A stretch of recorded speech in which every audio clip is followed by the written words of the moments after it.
말씀의 주제는 공동체 이야기입니다. 공동체 하면 여러 가지가 있죠. 우리는 공동체 하면 그냥 교회 공동체 이 정도만 생각하는데 지구 공동체도 있어요. 이 세상의 모든 사람들이 모여 사는 이 지구에 공동체가 있습니다. 세상의 공동체라고 말할 수 있죠. 그리고 나라의 공동체가 있죠. 또한 교회 공동체도 있고 우리가 가정을 이루는 가정의 작은 공동체도 있습니다. 또한 우리가 일하는 일터의 공동체, 직장의 공동체도 있죠. 이 공동체 이야기를 한번 살펴보면서 이 공동체, 하나님이 우리를 부르셨는데 이 공동체 안에서 우리가 어떤 역할을 해야 되는지, 어떤 사명이 있는지, 오늘은 이 지구 공동체, 세상 공동체에서 과연 우리 성도들은 어떤 책임과 역할로 하나님 앞에 영광을 돌려야 되는지를 한번 오늘 본문의 말씀을 통해 살펴보고자 합니다.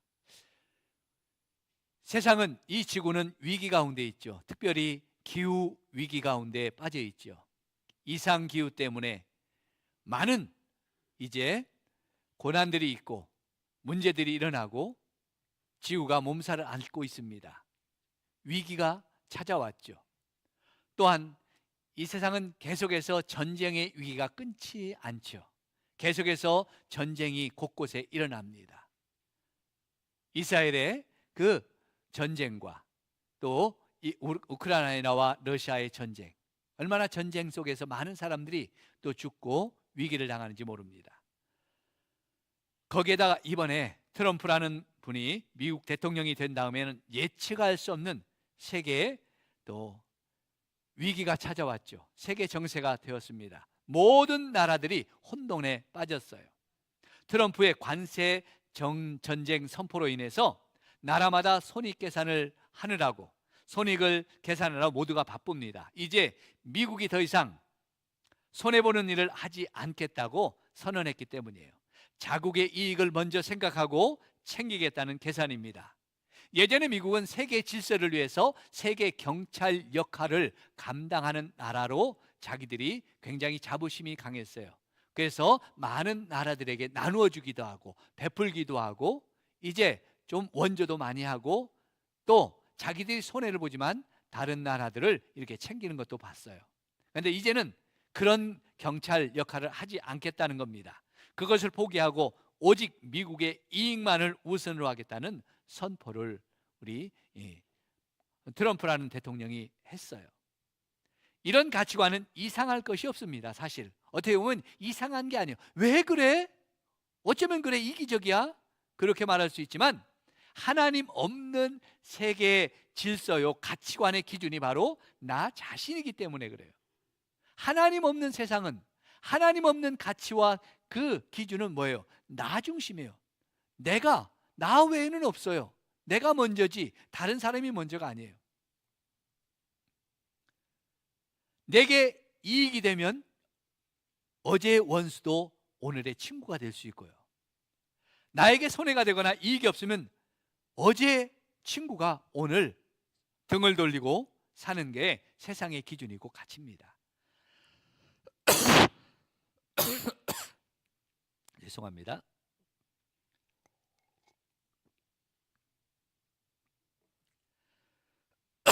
그래서 나의 이익을 더 챙기고 나의 삶을 더 윤택하게 하기 위해서 심지어 남의 것이라도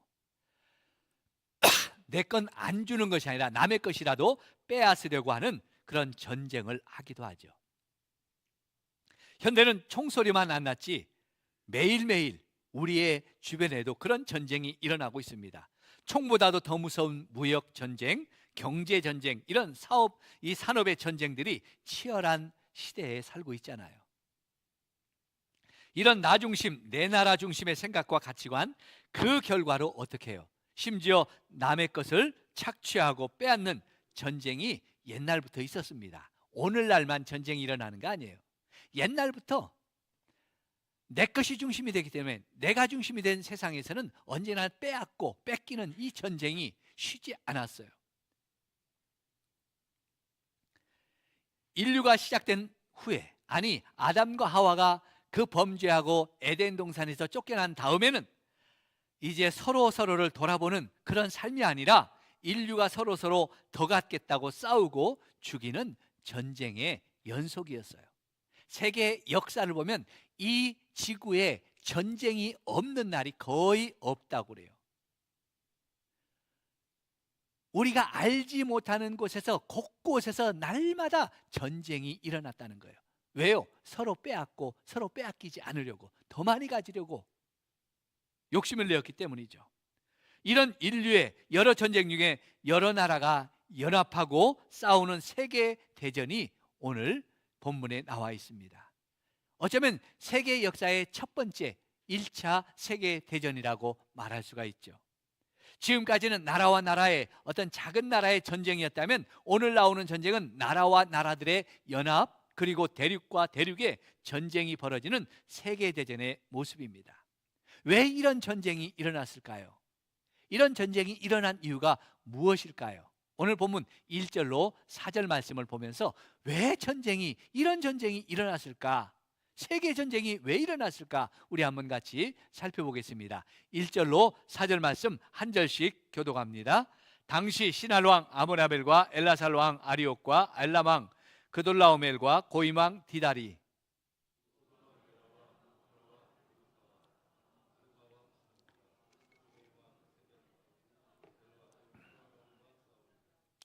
이들이 다 시딤 골짜기 곧 지금의 염해에 모였더라.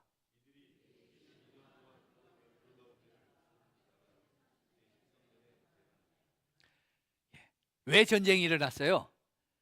이 북쪽에 메소포타미아 지역에 있던 네 큰 나라들과 이 가나안 남부 쪽에 있었던 염해 지역에 있었던 5 작은 나라들이 이에 연합해서 서로 전쟁을 일으키는 전쟁의 이야기가 오늘 본문인데, 왜 이런 전쟁이 세계 대전이 일어났을까? 그 이유를 오늘 4절에 이렇게 말하죠. 그들이 12년 동안 그돌라오멜을 섬기다가 제13년에 배반한지라. 북쪽 메소포타미아 지역에 있던 큰 나라였던 그돌라오멜 왕이 이제 엘람 왕 그돌라오멜 왕이 가나안 남부 지역에 있는 작은 나라들을 정복했어요. 염해 지역에 있던 작은 나라들을 정복했습니다. 이 나라들을 정복하고 속국으로 만들었어요. 그래서 매년마다 그들을 다 이제 와서 직접 통치를 못하니까 멀리서 조공을 바쳐라 그랬어요. 조공을 바치는 조건으로 풀어주었습니다. 그래서 남부 가나안에 있던 이 조그만한 왕들은 메소포타미아에 있던 그 엘람 왕 그돌라오멜에게 해마다 조공을 바쳤어요. 매년마다 곡식을 바쳤을 것이고요, 은과 금을 다 바쳤을 것이고요, 심지어 처녀들을 조공으로 바쳐야 했습니다.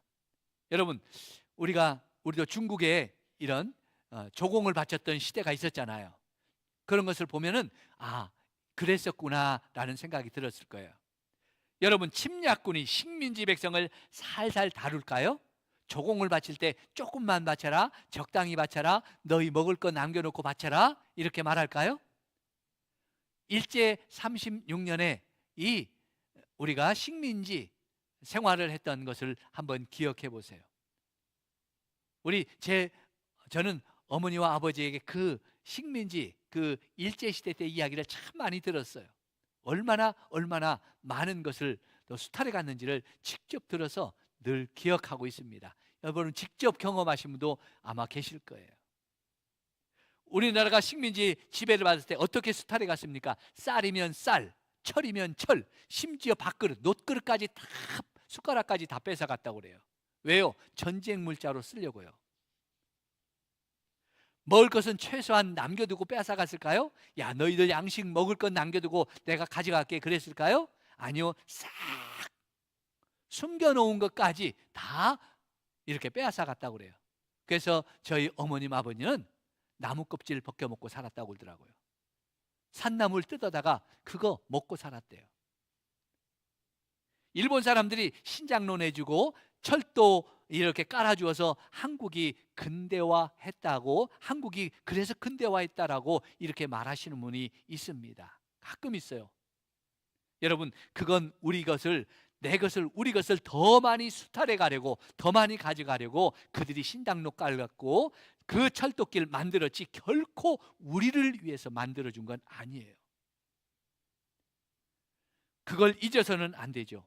용서는 하되 잊지는 말아야 돼요. 이렇게 수탈당하고 살았으니 얼마나 백성들이 삶이 고달팠겠어요.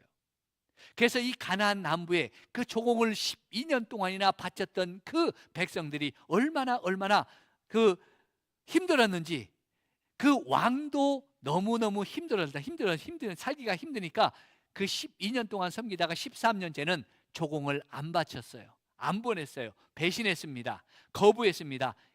좀 그동안에 또 힘을 좀 길렀을 수도 있겠죠. 야, 이 정도면 우리도 한번 싸워볼 만해 하면서 그런 생각이 들었더니까 배신을 때렸겠죠. 아니면 이래도 죽고 저래도 죽고 빼앗겨서 죽고 뭐 먹다가 죽고 그냥 어차피 죽을 바에 한번 싸움을 보기라도 하자라고 대들었을지도 모릅니다. 그런데 여러분, 조공을 받고 받아먹고 편하게 살던 이 강대국 엘람왕 그돌라오메라는 이 왕이 그들의 배신을 보면서 어떤 생각을 했을 것 같아요? 야, 너희들 12년 동안이나 그렇게 조공을 바치느라고 참 애썼다, 수고했다, 얼마나 힘들었냐. 야, 그래, 이제 너희가 독립할 때가 되고 자유할 때가 됐지, 너희 좀 자유를 누리면서 잘 살아봐라, 이렇게 이해해 줬을까요? 어림도 없죠. 이 강자들은 가져간 건 생각하지 않습니다. 빼앗아간 건 계산하지 않습니다. 가져가야 할 것만 계산해요. 안 가져오니까 화가 납니다. 내가 더 저것들이 줘서 내가 더 누려야 되는데 내가 더 누릴 것이 없으니까 괘씸합니다. 저것들이 나를 배신해? 나를 우습게 보내 하면서 혼자 힘이 좀 부족하니까, 혼자는 조금 이렇게 하니까 어떻게 해요? 옆 동네 친구들 모았습니다. 야, 너희들 이번에 나를 도와줘서 나를 배신한 저놈들 혼내주면 내가 저들이 바친 조공을 너희들에게도 나눠줄게. 나를 좀 도와줘. 그랬더니 다 그래 우리 같이 힘을 모아보자. 나쁜 놈, 이 배신한 놈들 혼내주자 하면서 내 나라 왕이 연합했어요. 마치 어떤 것이 생각나요? 학교의 일진들. 여러분, 일진이라고 아세요? 그 친구들 괴롭히는 나쁜 놈들 있잖아요. 자기 힘 자랑하면서. 근데 혼자는 안 해요, 일진들이. 혼자도 저는 무서우니까 꼭 몇 놈들이, 대놈들이 모여서 그 중에 힘 있는 아이들, 키 큰 아이들은 또 건드리지도 못하고 작고 힘없어 보이는 아이들만 데려다가 삥 뜯고 돈 뜯고 때리고 그러잖아요.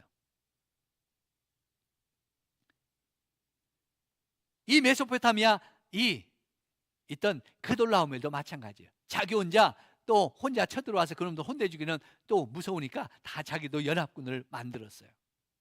그래서 이 메소포타미아 지역의 연합군, 시날왕 아므라벨과 엘람왕 아리옥, 엘라살왕과 엘람왕 그돌라오멜, 그리고 고이망 티달이 군사들을 이제 모아서 12년에 배반했는데 13년에 배반했잖아요. 13년에 배반했는데 14년에 쳐들어옵니다. 1년 동안 잘 준비해가지고 나쁜 놈들 내가 이제 혼내주겠다 하면서 그 연합군이 옵니다. 우리 한번 지도를 한번 보겠습니다.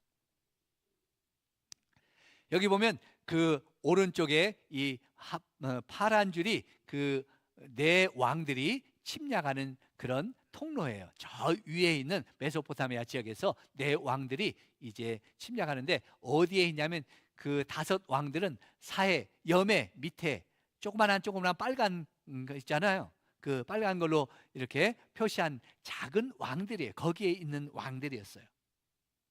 그런데 이 연합군이 오면서 그 5 왕과 직접 와서 싸우는 게 아니라 오면서 어디를 거쳐요? 오는 도중에 아스타롯, 기르나임에서 느바 족속을, 함에서 수스 족속을, 사회 기다림에서 이런 M 족속을 치고 이제 밑으로 쭉 내려와요. 거기 옆에 안 들리고 밑으로 쭉 내려와서 세일에서 호리 족속을 치고 순식간에 남부 지역까지 쫙 이렇게 여기 보니까 뭐예요? 아멜렉 족속과 아모리 족속까지 다 치고 난 다음에 다섯 왕을 공격해요. 왜요? 주변에 있는 혹시 저들을 도울 줄 모르고 도울 줄 모르는 그런 사람들, 그런 족속들을 다 완전히 정복해 버렸어요. 이 네 왕의 군사력이 얼마나 큰지를 알겠죠. 쭉 다 그냥 가나안에 살던 모든 족속들을 다 정복한 다음에 어떻게 해요? 이 다섯 왕이 기다리고 있는 시딤 골짜기로 들어가요. 시딤 골짜기는 역청구덩이가 있다 그랬어요. 역청구덩이는 이게 요즘 말로 말하는 기름이잖아요. 기름 구덩이가 많았어요. 그러니까 거기다 불 지르고 그러면 이제 자기들이 유일할 줄 알고 그쪽으로 유인해서 다섯 왕이 네 왕과 거기서 정면으로 이제 전쟁을 치릅니다. 그런데 여러분, 이 네 왕이 그렇게 모든 그 가나안 족속, 가나안에 있던 모든 그 족속들을 다 치고 정복하고 올 정도로 강했는데, 이 자그마한 다섯 왕들이에요. 부족의 왕들이에요. 그 당시 고대 사회는. 그 작은 왕들이 다섯이 모였다고 해서 그게 전쟁이 되겠어요? 게임이 안 되는 거예요. 그래서 자기들이 그 시딤 골짜기 역청구덩이가 있는 곳에서 싸우면 유익이 되고 자기들이 조금 이익이 될 줄 알고 이길 줄 알았는데 순식간에 어떻게 되었습니까? 어떻게 됐어요? 그들이 거기서 패하고 도망가 버리게 되죠. 오늘 그 이야기가 5절로 10절에 나와 있습니다. 우리 한번 같이 한 절씩 읽어보면서 그날의 전쟁이 어떻게 이루어졌는지 한번 보겠습니다. 14년에 그돌라오멜과 그와 함께한 왕들이 나와서 아스타롯 기르나임에서 르바 족속을, 함에서 수스 족속을, 시외 기다림에서 엠 족속을 치고,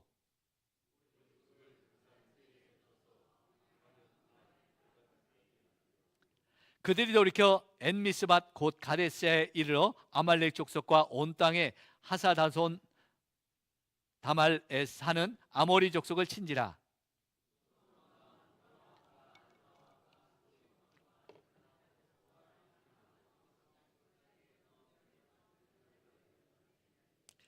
엘라왕 그돌라오멜과 고이망 티달과 시나라왕 아브나벨과 에사라왕 아리옥 네 왕이 곧 그 다섯 왕과 맞서니라.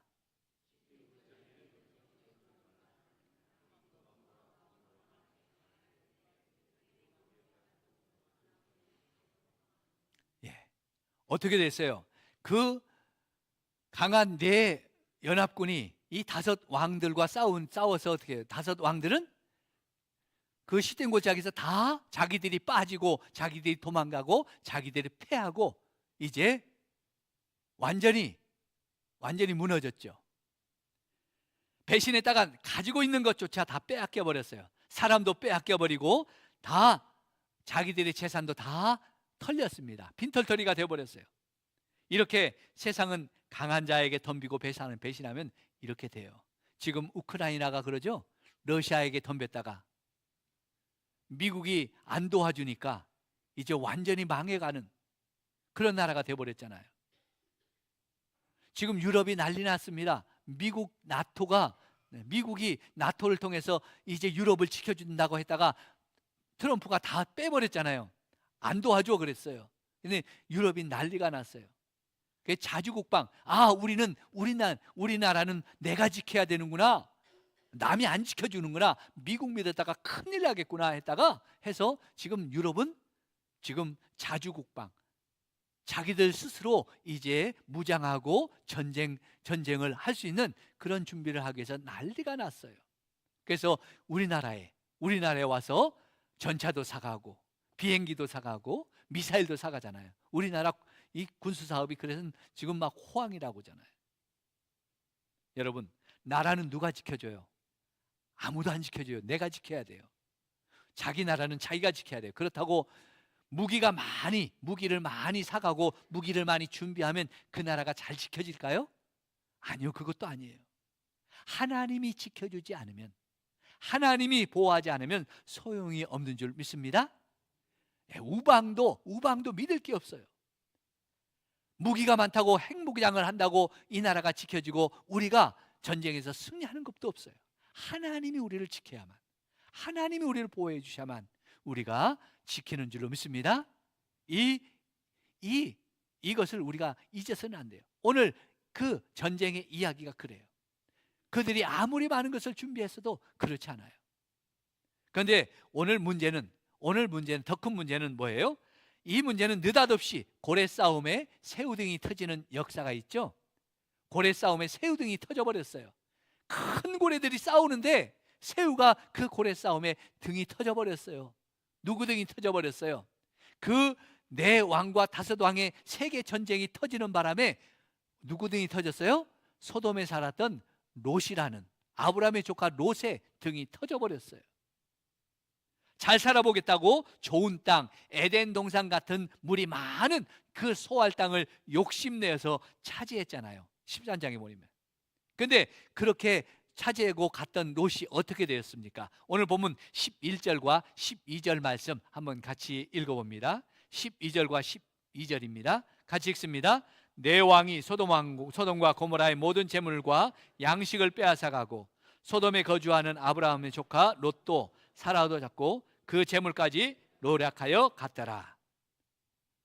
롯은 아브라함이 네가 좌하면 내가 우하고 네가 우하면 내가 좌하리라. 너 좋은 땅 먼저 차지해라 했을 때 소할 땅이 에덴 동산같이 물도 많고 가축들 기르기에 너무 좋은 땅 같아서 그 땅을 얼른 선택하고 갔잖아요.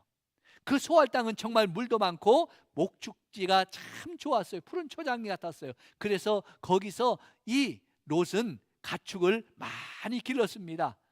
얼마나 큰 부자가 됐는지 몰라요. 정말 그는 거기서 소할 땅을 차지하고 참 잘했다.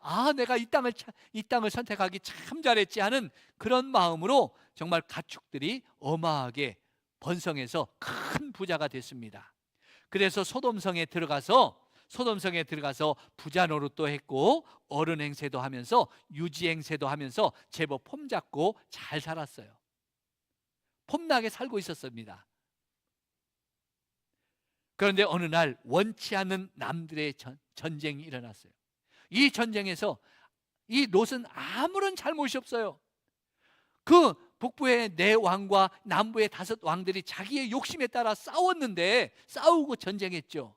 그런데 그 전쟁이 어떻게 끝나요? 배신했던 그 다섯 왕을 물리치고 쳐죽으시고 그들을 이제 어떻게 그 전쟁에서 승리한 그 네 왕이 돌아가면서 소돔성을 들리죠. 소돔을 들려서 그 모든 다섯 왕들의 그 재산들, 남은 백성들을 다 잡아서 돌아갑니다. 그때 소돔에 같이 살고 있던 이 롯도 자기 잘못은 하나도 없어요. 자기가 원하지도 않았어요.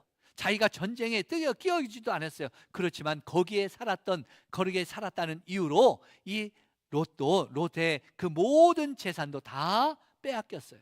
심지어 롯도 그들의 포로가 되어서 노예로 잡혀가고 있습니다. 갔어요. 성도 여러분, 하나님 없는 풍요, 하나님 없는 부요, 하나님 없는 잠시 누리는 행복, 여러분 이거 하나님이 입김 한 번만 불면, 하나님이 콧김 한 번만 불면 금방 사라져 버립니다. 믿습니까? 내가 믿고 있던 건강, 자녀, 관계, 물질, 또 재산, 명예, 이런 것이 바로 한순간에 사라진다는 거예요.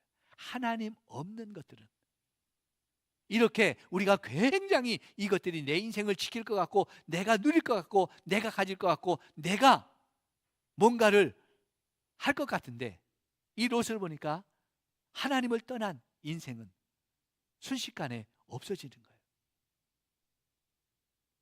하나님 없이 살던 이 롯이 우리에게 보여주는 교훈입니다. 성경은 이것을 우리에게 교훈으로 보여줘요. 롯뿐만 아니라 우리 모든 사람들이 다 그렇다는 거예요. 하나님 없이 이룬 것들은 아무것도 아니라는 거예요.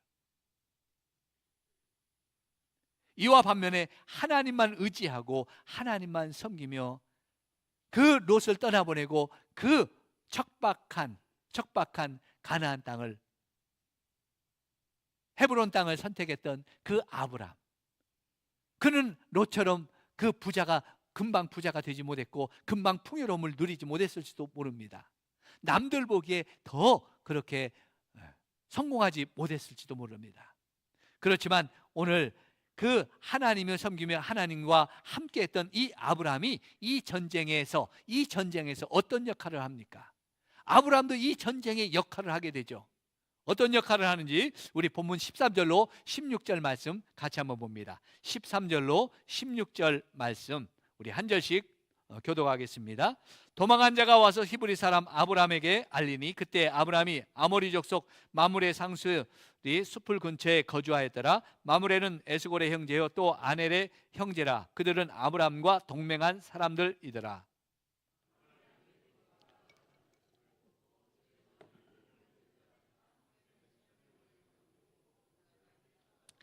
그와 그의 가신들이 나뉘어 밤에 그들을 쳐부수고 다메섹 왼편 호박까지 쫓아가.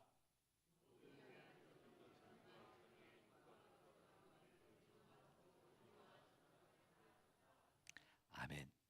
아브라함은 사실 이 전쟁에서 아무런 손해본 것이 없습니다. 단지 그의 조카 롯이 재산을 다 뺏기고 그의 몸도 그의 가족도 다 이렇게 노예로 전쟁 포로로 잡혀갔다는 소식을 들었습니다. 이런 소식 들었을 때 어떻게 해요? 참 고소하죠. 잘 됐네. 나쁜 자식.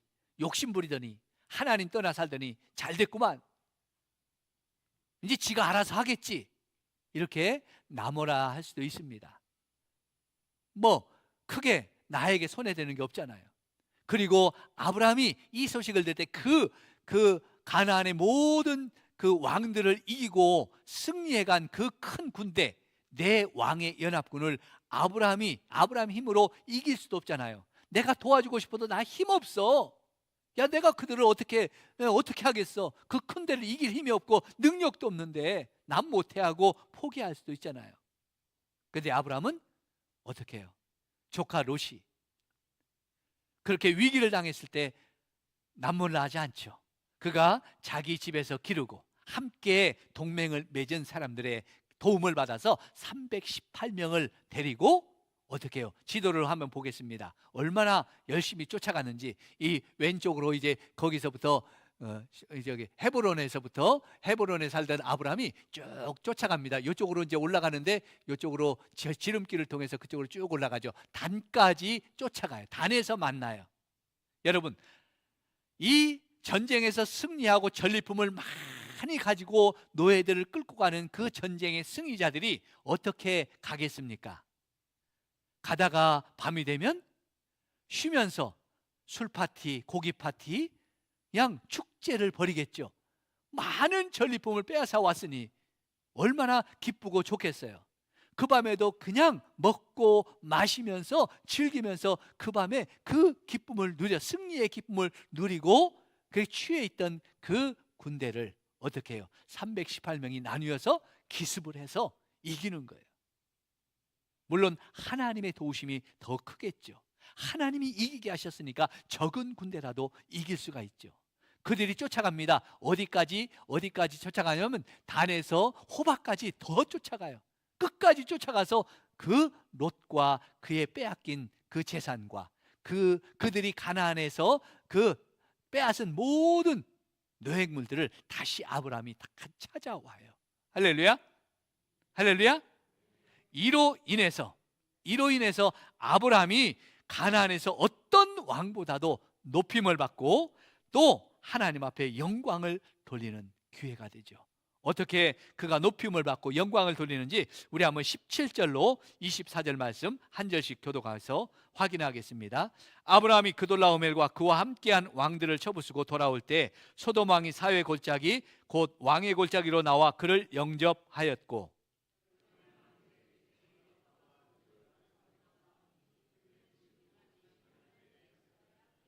그가 아브라함에게 축복하여 이르되 천지의 주제요 지극히 높으신 하나님이여 아브라함에게 복을 주옵소서.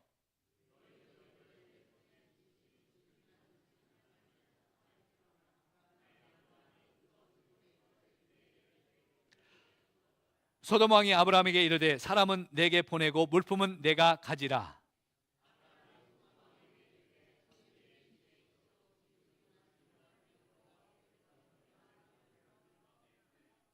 내 말이 내가 아브라함으로 취보하게 하였다 할까하여 내게 속한 것은 실 한 오락이나 들매끈 한 가닥도 내가 가지지 아니하리라.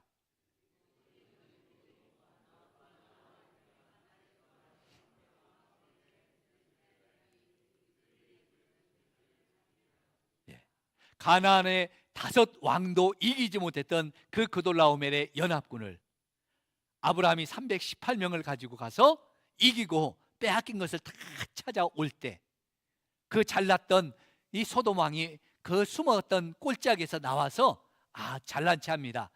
네가 이기고 왔냐 하면서, 야, 사람은 나에게 보내고 야, 물품은 네가 가져. 아주 참 이렇게 인심을 베푸는 척하죠. 여러분, 전쟁에서 이기고 돌아온 그 모든 것은 누구 거예요? 이기고 돌아온 아브라함 것이잖아요. 지는 다 빼앗겼으니까 그 전쟁에서 다시 찾아온 그 모든 사람이나 재물은 다 아브라함 거예요. 사실은 세상적으로 보면 다 아브라함 거예요. 누구도 달라 소리 할 수가 없어요.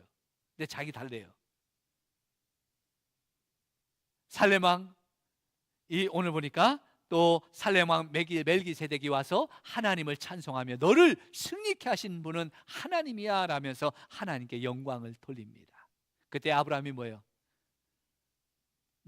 그래요? 네가 너희 때문에 내가 부자 되었다는 소식 안 듣고 하나님이 나를 부욕케 하시고 하나님이 주시는 축복으로 내가 승리할 거야. 나는 세상 너희들 덕분에 내가 이렇게 부자 됐다는 소식 안 들을 거야 하면서 사람과 그 모든 재물을 다 주인에게 돌려주죠. 원래 사람들에게 다 돌려줘요. 얼마나 멋진 하나님의 사람입니까? 여러분, 우리도 이렇게 우리가 해야 될, 이 세상 속에서 우리 성도들이 해야 될 역할이에요. 세상이 위기를 당하고 우리의 이웃들이 위기를 당할 때 어떻게 해요? 못 본 채 하면 안 되죠. 가서 우리가 도와줘야 돼요. 나에게 이익이 없을지라도, 나에게 뭔가 떨어지는 게 없을지라도 이웃들이 손해가 되고 이웃들이 위기를 당하면 우리는 같이 가서 도와주고 저들을 회복시키는 자가 돼야 돼요. 그리고 그 가운데 하나님의 영광을 드러내야 되죠. 하나님이 어떻게 역사하시는지, 하나님의 사람들과 하나님이 어떻게 일하시는지를 그들에게 보여주고 하나님을 나타내는 성도가 되어야 됩니다.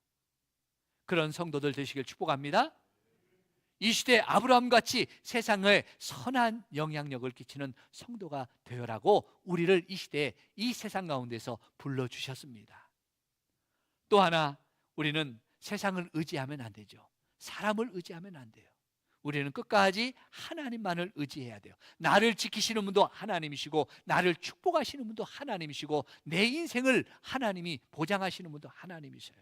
이 하나님을 붙잡을 때 우리는 끝까지 승리하게 될 줄로 믿습니다.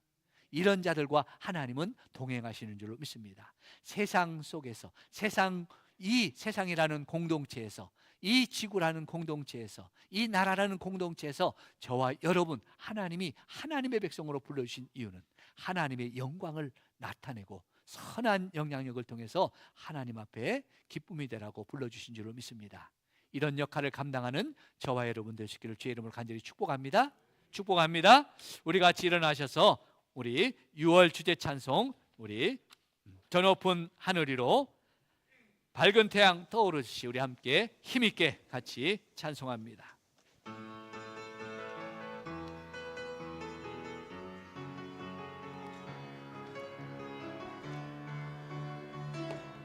저 높은 하늘 위로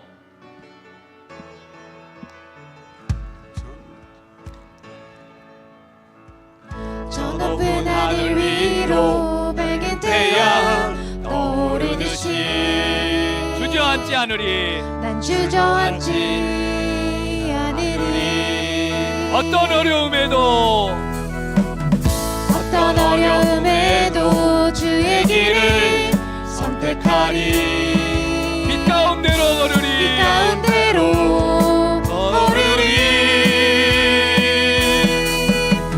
주님을 크게 보는 믿음 가지고 세상에 나타내리라.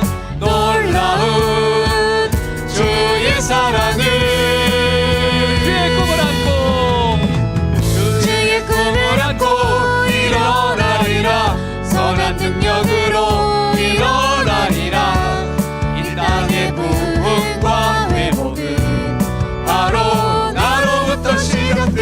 외쳐가면서 저 높은 하늘 위로 맑은 태양 떠오르듯이 난 주저앉지 않으리. 어떤 어려움에도 주의 길을 선택하리. 빛 가운데로 걸으리. 빛 가운데로 걸으리. 주님을 크게 보는 믿음 가지고 세상에 나타내리라. 놀라운 주의 사랑은 주의 꿈을 안고 주의 꿈을 안고 일어나리라. 선한 능력으로 일어나리라. 이 땅의 부흥과 회복은 바로 나로부터 시작되리. 주의 꿈을 안고 일어나리라. 선한 능력으로 일어나리라. 이 땅의 부흥과 회복은 바로 나로부터 주의 꿈을 안고 일어나리라. 선한 능력으로 일어나리라. 이 땅의 부흥과 회복은 바로 나로부터 시작되리. 아멘. 오늘 말씀을 잡고 이 찬송 가슴에 안고 우리 같이 기도합니다. 하나님, 이 시대의 세상을 바라보는 믿음의 눈을 열어주옵소서. 이 민족을 열방 가운데 세워주시고 하나님의 영광을 나타내는 민족 되게 하옵소서. 공의와 정의로 세워지는 나라가 되도록 새로운 지도자를 세워주옵소서. 하나님, 역사의 주인 되셔서 이 민족을 지켜주시고 사용해 주옵소서. 하나님의 교회와 성도들이 이 시대에 믿음의 사명을 감당케 하시옵소서. 주님, 세상을 향해서 선한 영향력을 끼치고 이 땅에 하나님 나라를 선포하는 교회와 성도가 되게 하여 주시옵소서. 우리 같이 기도하겠습니다. 하나님 아버지, 감사합니다. 이 시대에 하나님이 우리의 눈을 열어 세상을 바라보는 아버지의 믿음을 주옵소서.